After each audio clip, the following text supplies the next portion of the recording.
Labdien, Normunds Ozoliņš. Un tā šodien otrais stāsts dzīves stāstā sauksies aicinājums mācītāju kalpošanā. Pagājušais es izstāstīju par jaunpiedzimšanu. Un tā kā jaunpiedzimis cilvēks, es meklēju attiecības ar Dievu. Un redz, Dievs, ja viņš vada, sāka vadīt, viņš arī turpina vadīt. Un viss ievadījās tā, kad es sadraudzējos ar toreiz vēl mācītāju Jānu Vanagu Saldū. Jūs strādāju Saldus MRS-ā, celtniecības daļā par meistaru. Un es sāku iet Jāņa Vanaga draudzē, Svētā Jāņa draudzē, lielajā. Jo toreiz Jānis bija mācītājs uz abām draudzēm, gan lielo, gan mazo. Tur Saldū ir 2 luterāņu baznīcas. Jo toreiz nebija mācītāji un bija trūkums, un viens mācītājs apkalpoja ļoti daudz draudzes. Dažiem bija pat 5-6 draudzes. Un es iegāju draudzes kodolā, un mums bija brīnišķīgi. Tur bija Pēters Kalks, kas ir tagad Liepājas Trīsvienības baznīcas dekāns, un Elijas Godiņš, kas ir Doma baznīcas dekāns. Un mēs bijām kopā pie Jāņa Vanaga, viņa draudzē, mēs uzaugām. Un es palīdzēju viņam remontēt dzīvokli, un bija forši vispār, bija ļoti brīnišķīgi. Mums bija sadraudzība un attiecības, un mēs kļuvām tādi ģimenes draugi, Jāni. Un es sāku dziedāt baznīcas korī lielajā, un es nevarēju saprast, kāpēc man vienmēr prasa, Normund, tu varētu mūs vadīt lūkšanā. Tas bija man tāds psiholoģisks treniņš, jo tad es svīdu, un man likās, ka man zeme atverās, un es nezinu, ko tagad teikt. Ja. Jo saprotiet, līdz tam es biju tāds, pa kur teicu, jūs Normundam vārdu nedodiet, viņš neko jums nepateiks, vai viņš visu sabojās. Es nevarēju sasiet 2 vārdus. Man pat valoda raustījās diezgan, ka es uztraucos. Kad man pieceļ kājas, es liek kaut ko pateikt, man vienmēr raustījās valoda un vispār izgāšanās. Bet man bija tāds interesants, labi, tā jālūdz Dievs, un es tur arī nosvīdis kaut kā to lūkšanu pasaku, labi. Un tas bija tāds treniņš, es saprotu, ka Dievs man tikai ievada tādās mokās garīgās, ja? Bet tas arī ir ar nolūku attiecībā uz nākotni. Ja? Jo tad, kad mēs braukājām tur pa dažādām baznīcām un tā, un es nekad nebiju iedomājies tā, ka es varētu būt mācītājs. Tikpat labi es varētu iedomāties, ka es varētu būt prezidents. Ja? Ja es toreiz gāju pie Jāņa Vanaga uz bībeles stundām, es sāku iet. Un, ja kāds man būtu teicis, ka tu šeit pats būs mācītājs te baznīcā, ja? Tas būtu tas pats, kas man aizvest uz prezidenta pili un pateikt, tu šai pilī būs prezidents. Ja? Tas bija nereāli, pilnīgi, absurds tas bija, jā. Pameklējiet kādu labāku, es taču neatbilstu tam visam. Bet, ziniet, tad, kad es lūdzu Dievu, jā, toreiz, man bija kaut kā tāda iekšēji tāda liecība par to, ka Dievs saka, Normund, tas nav viss. Tu nebūsi tikai baznīcā gājies. Tu esi aicināts vēl kaut kam. Bet es nezināju, kas tas vēl kaut kas ir. Un es atceros to dienu, kad mēs sākumā gājām ar to draugu, kurš man ieved baznīcā, par ko es stāstīju pagājušreiz. Ja. Tas bija pirmais solis baznīcā, kad mēs gājām uz to krogu dzert. Ja. Tad viņš teica, Normund, ieejam Ziemassvētku vakars, ieejam pastīties baznīcā. Es teicu, nē, ejam prom. Nē, viņš teica, davai ieejam. Un viņš man ieved baznīcā. Un mēs kādu laiku sākumā ar viņu gājām pie Vanagas bībeles stundām. Bija ļoti labs bībeles stundas, tur viņš stāstīja tā no zinātniskā viedokļa par Dievu pierādījumiem, par radīšanu. Tas viss bija ļoti interesanti. Un pēc kāda laika man tas čalis, tas draugs, kas man ieved baznīcā, viņš zina, Normund, ka es neko te nesaprotu. Viņš teica, es te neko netveru. Tā arī viņš teica, netveru. Viņš viss pārstāja iet. Bet toreiz Vanags mums abiem piedāvāja iestāties teoloģijas seminārā. Un viņš mums teica, sveiki, draugi, vai jūs negribētu iestāties teoloģijas seminārā? Es teicu, kā tas iespējams? Viņš saka, izstāties jau vienmēr paspēs, bet kamēr mūsējie pie varas.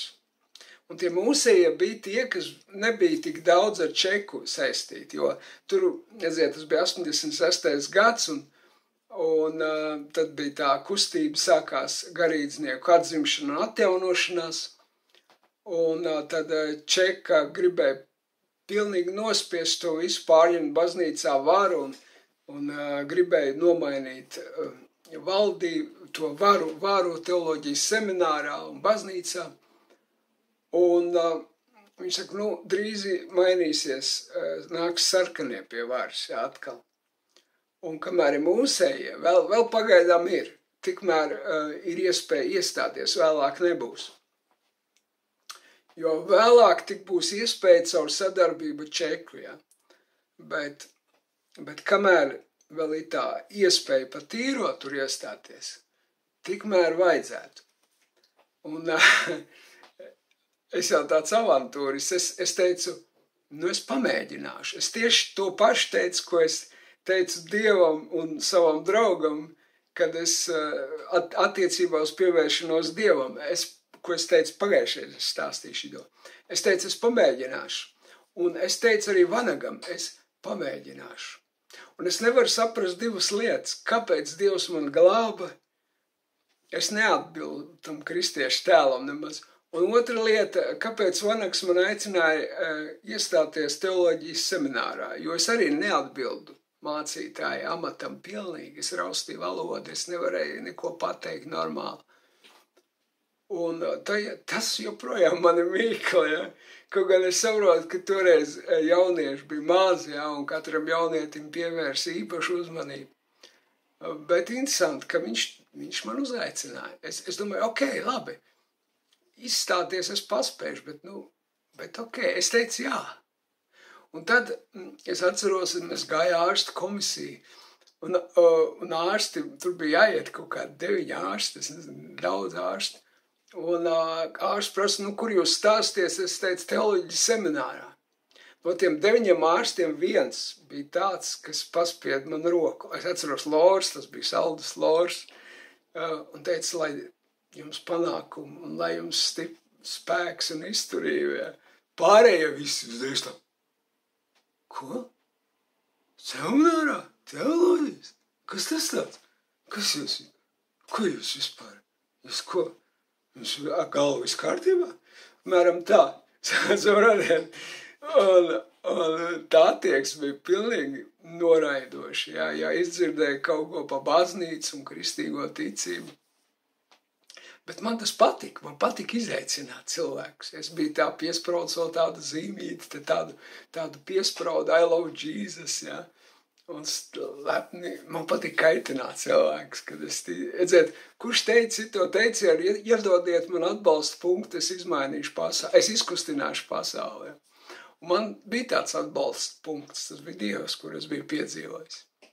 Un es netiku izkustināts, bet viņi gan kustējās tur visi, tur šumējās apkārt, un rūc un spļaudījās, un neieredzēja mani pēc tam, tur viss, kas man bija draugi, visi tie atkrīt, un rādi un draugi, un visi darba biedri, visi sāka man ienīst un tā.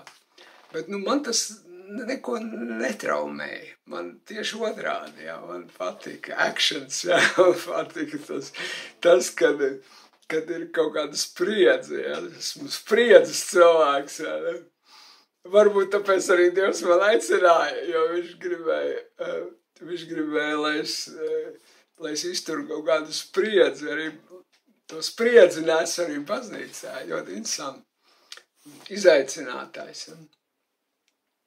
Un sākumā es iestājos tajā seminārā, ja. Tur bija baigi gudrie cilvēki sanākuši, filozofi, psihologi un visādi tur no tā sabiedrības skrējumi, visādi tur bohēmisti, tādi garīgumi meklētāji tur, kuri, visādi, ja, tur tādi. Un tur viņi augstās notīs runā, tur valodās puses svešvārdi bija, kuras nesapratu, pa ko jūs vispār runājat. Un es tur tāds puikiņš no ielas ienācis tāds, jā, un tur tādi baigie filozofi un psihologi un tā. Bet pamazām es aklimatizējos, pamazām es pieradu, iemācījos to visu. Un saprotiet,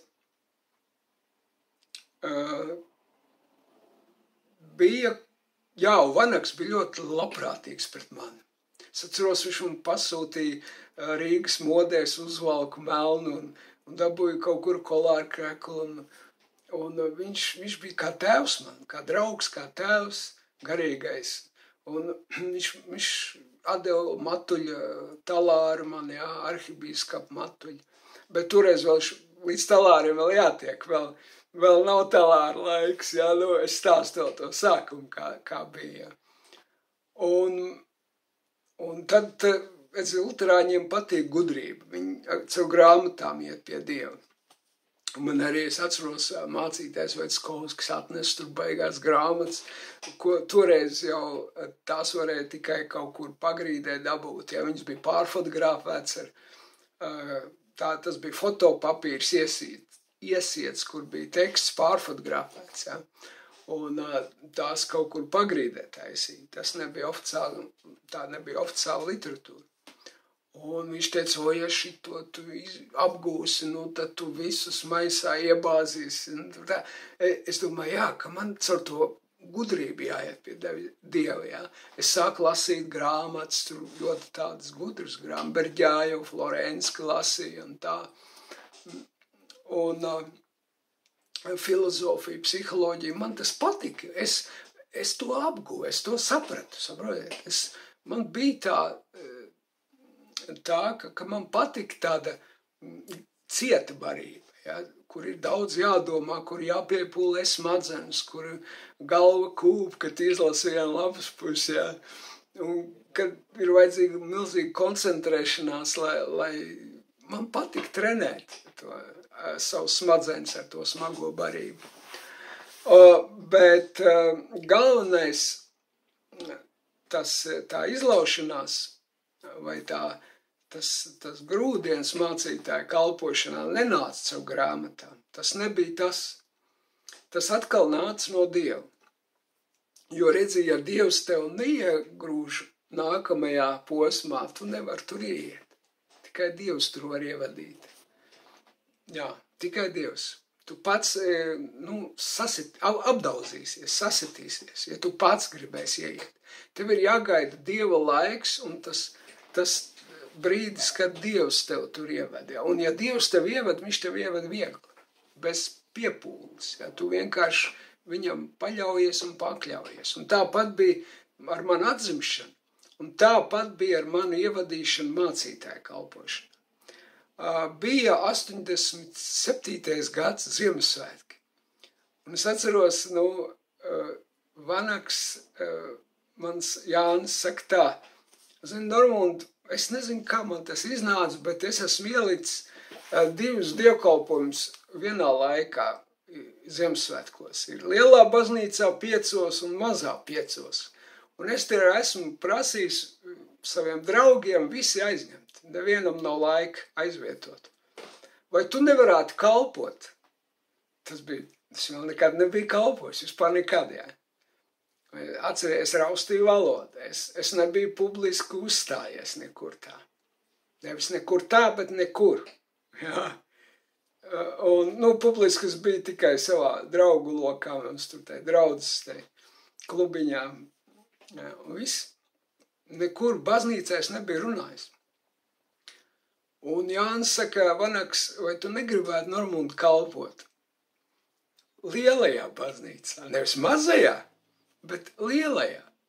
Es biju iedomājies, ka mans pirmais dievkalpojums būs kaut kur laukos, kādām 4 sievām, 2 no kurām guļ. Es prediķa laikā, un tad tu varat tur runāt, trenēties. Bet, saprotiet, lielajā baznīcā Ziemassvētkos nozīmē, ka viņa būs pilna. Lielā baznīca kāda 800 sēdvietas, ja. Un saprotiet, ja es izgāžos tur, nu, tad viss, tad es izgāžos uz visu mūžu, nu. Un mani tāda šoka terapija, ja, vai nu visu paņems, vai visu zaudēs, ejam uz visu banku, ja. Un es domāju, ārprāts, kas tagad būs. Bet es atkal teicu to vārdu, es pamēģināšu. Es pamēģināšu. Nu labi, man jau bija tas melnais uzvalks, ko Vanaks Jānis bija man pašos, un kolāri krekals bija. Es kā mācītājs jau baigi. Cienīgi tēvs, varodiet. Es atceros, kā es mājās, man pirmais dievkalpojums, man Jānis teica, ka mans prediķis nebūs jāsaka, bet tur būs tāds dievkalpojums, kur rakstu lasīšana mīsies ar dziedājumiem. Kad būs rakstu lasījums no Bībeles un lūkšana, jā. Ne tikai rakstu lasījums, bet kopā ar lūkšanu. Un pēc tam uzreiz koris dziedās kādu dziedājumu, un tad atkal lasījums un atkal dziedājums, un tā vai daudz reizi. Un man jau tas vien jau bija daudz, saprotiet. Pilnēji 800 cilvēkiem, nu, varbūt tur būs vairāk, varbūt kāds 1000 sanāk, tu sazini, ne? Un man tagad būs zaļknābim tur jārunā, jālas lasījumu. Es domāju, kā tikai nesāktos valodas raustīšanās. Es uzrakstīju tādu savu to tekstu, uzrakstīju uz lieliem burtiem, uz lapām, lai gadījumā kaut ko nesajauc tur un sanumurēju tur. Es atceros, trenējos virtuvē un pa visu nakti gandrīz trenējos, saprotiet, ja es lasīju skaļi savām sienām priekšā, tos lasījumus tā ļoti. Nu, es tā kā uz pirmizrādi, saprotiet, trenējos. Un tagad es atceros, kā es gāju, tā melnā uzvalciņā ar diplomātu un tāds baigais čalis, zini, ienāk sakristējā un tagad sāksies. Un viss tā kā manrāži, ja, tā trīc mazliet, viss. Kāda būs. Es ieskatos pilns ar cilvēkiem, wow, pat kājās stāv. Viss sēdvietas ēst. Un saprotiet, ļoti interesanti. Tikko es izgāju priekšā, es atvēru muti. Kaut kas nolīja par mani. Tikko es atvēru muti, likās, ka nevis es runāju, bet vēl kāds runā caur mani. Tas bija tik spilgti, tā kā es piedzīvoju Dievu tajā autobusā, kurš man atzemtināja no augšienes, caur ko es piedzimu no augšienes, tik pats spilgti tas bija tagad. Tas bija tik spilgti. Tā bija Dieva roka, saprotiet. Un es runāju. Es domāju, es runāju ar tādu autoritāti, un es neraustu vairs valodu. Un viss tā baznīca apklust, ka es runāju. Viss klausās. Un es runāju ar spēku, saprotiet? Un es nevaru saprast, no kurienes tas spēks, bet es viņu jūtu. Es viņu jūtu, ka viņš plūst caur mani. Un dievkalpojums pagāja labi. Es biju pārsteigts par sevi. Es to negaidīju. Es negaidīju, ka Dieva roka būs ar mani. Un saprotiet, pēc tā dievkalpojuma daži tur domāja, ka es noteikti izgāzīšos, jo es tāds balamūti, tāds šaļai vaļai čalis tur, tāds, jo bija arī tādi, kas man neieredzēja, un teica, Vanagam beidz, Normunds, tā bija tavu kļūda, ka tu Normundu virzīji seminārā, un ka tu viņam to dievkalpojumu uzticēji, tā bija kļūda. Bet es redzēju viņu samulsušās sejas pēc dievkalpojuma. Un tad tur nāca cilvēki klāt un teica, Normund, mēs redzam tevi lielu nākotni. Mēs redzam, ka Man mamma bija atbraukusi uz pirmo dievkalpojumu. Viņa saka, pirmo reizi nepazinu savu dēlu. Likās, kāds cits cilvēks runā. Es tevi nepazinu. Likās tiešām, tu esi kaut kas, ka tu neesi tu īstenībā. Uzvarot, es pats sevi nepazinu. Es nepazinu sevi. Es domāju, ka kas notiek ar mani. Bet Dievs ieved nākošie. Ja viņš tev aicina pa mācītāju, viņš tev dod dāvanu mācīt. Viņš atver tev, lai tu varētu mācīt, lai tu būtu mācītājs, saprot. Tas mācītājs, viena no gara dāvanām ir mācīt. Un cita lieta, ka tu pats centies uz to pats. Tur bija tādi cilvēki visādi seminārā, kuri paši no savu prātu tur iestājās. Un viņi teica, Normund, kā tev tas sanāk, kā tu runā? Es nomocies visu nakti, un nekas prātīgs man nav sanācis rakstīts prediķi. Kā tev sanākties prediķi? Es nesaprotu. Es saku, es pats nesaprotu. Tas nāk no Dieva. Un no tā brīža, no tā dievkalpojuma, lielajā baznīcā, tas man ir atvērts. Es nerakstu sprediķis. Nu tā, es pierakstu kādus pieturas punktus un viss. Un tālāk es runāju no brīvas gribas es runāju. Jo tikko es sāku domāt par sevi, es sāku spēlēt. Un tikko es sāku spēlēt, viss tas ir falšs. Tas neaiziet līdz cilvēkiem. Un no tā brīža sākās mana kalpošana, mana runāšana mācītāja amatā. Jā. Es vēl nebiju amatā. Es biju tikai Jāņa aizvietotājs bieži vien, Jāņa Vanaga. Bet es to varēju